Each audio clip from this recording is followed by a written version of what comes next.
Everybody, Mrs. Bianchi. We're going to take a look at these little manipulatives that I made on my software here to help you understand about how do we deal with sign numbers when we have equations. So first of all, let's make sure we understand what the model is showing us because we're using the green bar to either represent x or n. Let's use the variable n. So you can see that we have two of those. So I'm going to write that out, 2n.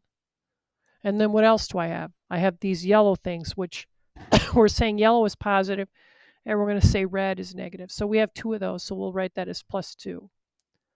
And on the other side, we have, if we count these out, we have 1, 2, 3, 4, 5, and we have two rows of them, so we have 10. Now, because we're using red to represent negative, we're going to write that out as negative 10.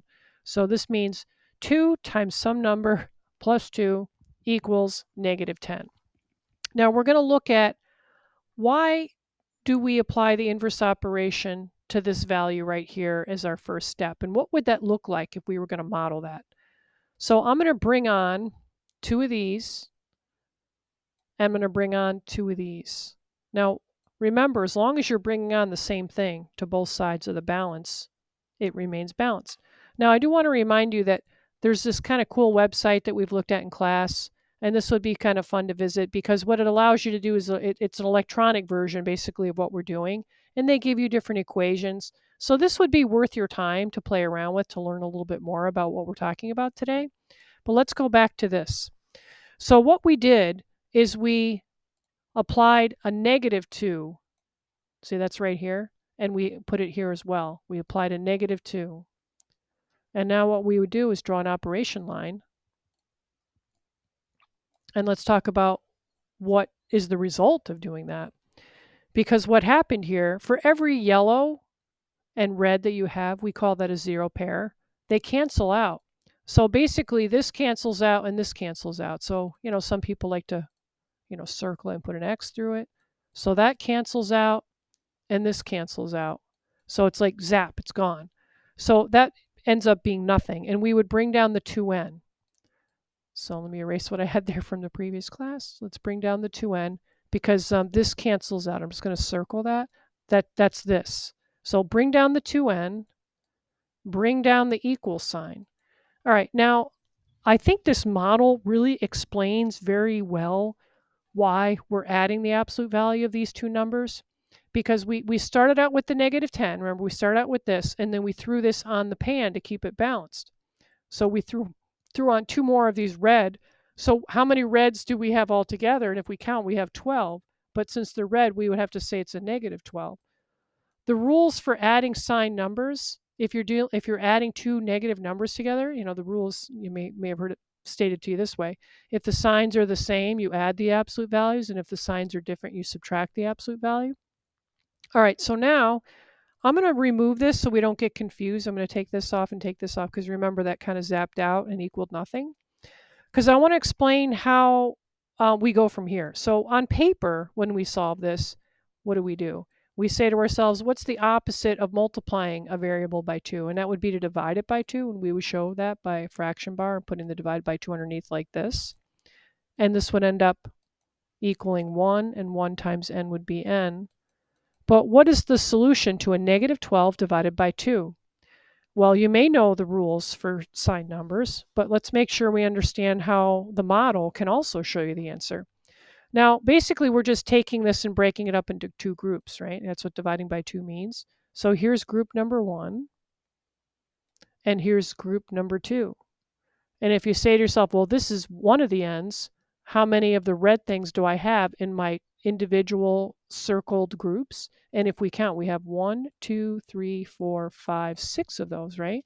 Now, if we did negative 12 and divided it by 2, we would get 6.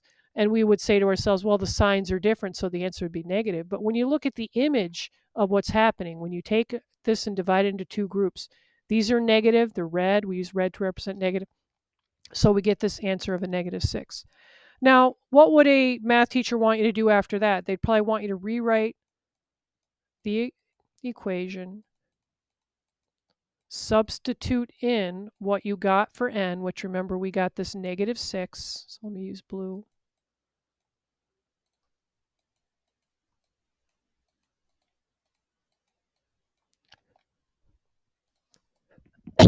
excuse me, then we would go ahead and multiply this, and that would be a negative 12 at plus 2. And then we would say that a negative 12 plus 2 would in fact be a negative 10. So negative 10 equals negative 10. And we would say it checks. All right, so let's look at a different example. Let me erase all this. Let's change it up. How about we, let's throw on, how about a couple more of these? And let's put on, let's put 4 of these on.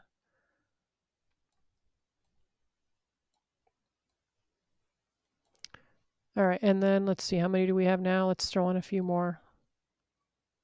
So I'm sorry that they're not organized. So this, we had 12, so now we're up to 16. And let's see.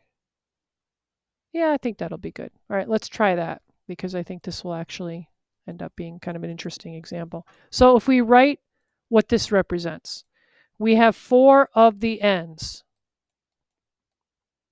plus 4 equaling, and then remember we had 1, 2, 3, 4, 5, 6, 7 rows of 2, so 14, 15, 16. 4n plus 4 equals 16. Because the red ones are negative, we have to throw that negative sign on there. This means negative 16. All right, and remember yellow is positive, so I just want to remind you of that. Now, if we wanted to get these to cancel out, on paper we would say, what's the opposite of add 4? And we'd say subtract 4. But what would that look like if we were using, would we use yellow or red? Well, we would bring on 4 of these to get that to cancel out. So I'm going to bring that on.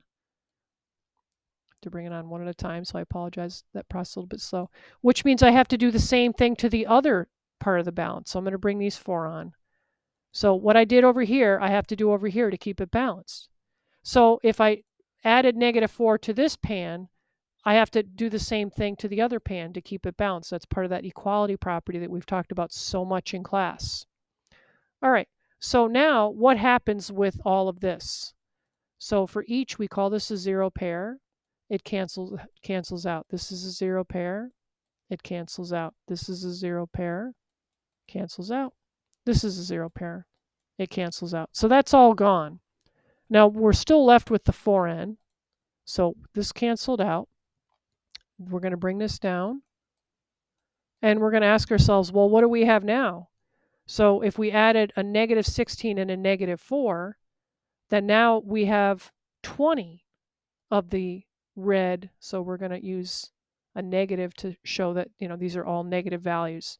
A negative 16 plus a negative 4 is negative 20. So if you just count up all these red things, you're going to say, oh, there's 20 of them. And since they're red, we say negative.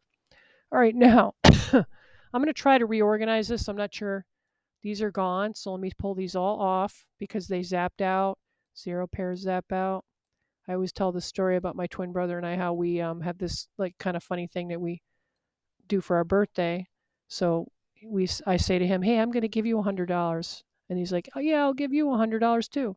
So the idea that cancels out, because in the end I don't get a gift, right? If I give him $100 and he gives me $100, it cancels out. All right, so we can kind of reorganize this, but I'm not sure if I have a good way to do that because these are together. But when we think about what's the next step here, what would we do when we get to this point? We would divide both sides of the equation by 4. 4 divided by 4 equals 1. 1 times n would be n. Now, if we just were doing whole numbers and it was 20 divided by 4, wouldn't that be 5? But since we have a negative and a positive being divided, it would be a negative. And doesn't that make sense? Because if I reorganize these, so remember the answer is negative 5. So what does that mean if we're going to reorganize these? And I'll start organizing it. So that means that each group gets 5 of these things. So I'm just going to try to rearrange it a little bit so you can see that.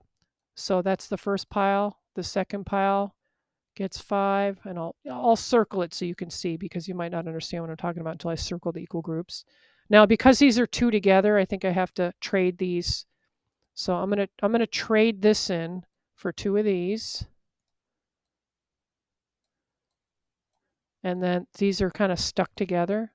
So I'm going to trade this in for, whoops, let me hit the undo button on that, for 4 of these. So 1, whoops, those are stuck, so I'll have to clone it. 2, 3, 4. And then I'm going to trade this for 4 of these. 1, 2, 3, 4. All right, so I had my 16 of the red things. I'm just reorganizing them. I added the -4 to it. So now I have the -20. And the reason why I wanted to reorganize it that way is so you could see the individual groups.